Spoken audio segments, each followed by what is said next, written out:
I had an article recently come out, and I wanted to share some results with you. First, you have to promise to ignore the Christmas wreath that is still on my door behind me.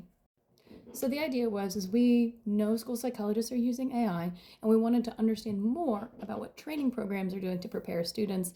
And one way we can do that is looking at program policies that provide the boundaries for AI use. So one of my other colleagues sent out a survey to school psychology program directors and asked them, do you have a program level policy, a college level policy, or a university level policy? And please link them to us.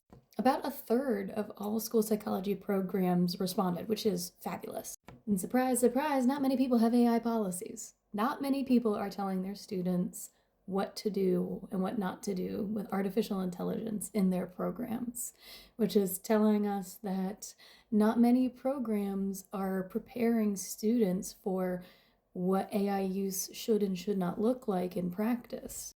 So we got all these policy documents, we read all of them, and we started coding what was in the policies. Then we could see how many of these policies had something related to citations, how many of these policies had something related to data privacy.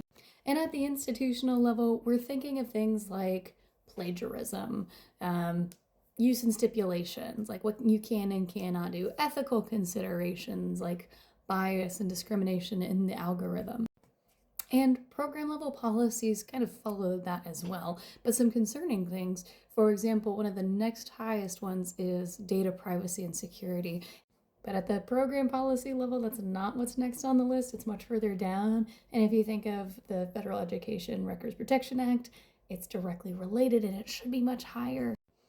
Also, universities are much more likely to have training available to help students understand more about artificial intelligence, whereas the program level policy, only one had any information on how to become competent with it. I hope they're covering it in class, but they just might not be. And as an insider, I know they're probably not. Also, if you were at NASP this year like I was, artificial intelligence is everywhere. There were 4 booths last year that had artificial intelligence in it, and now it feels like every single person selling me something had artificial intelligence somewhere.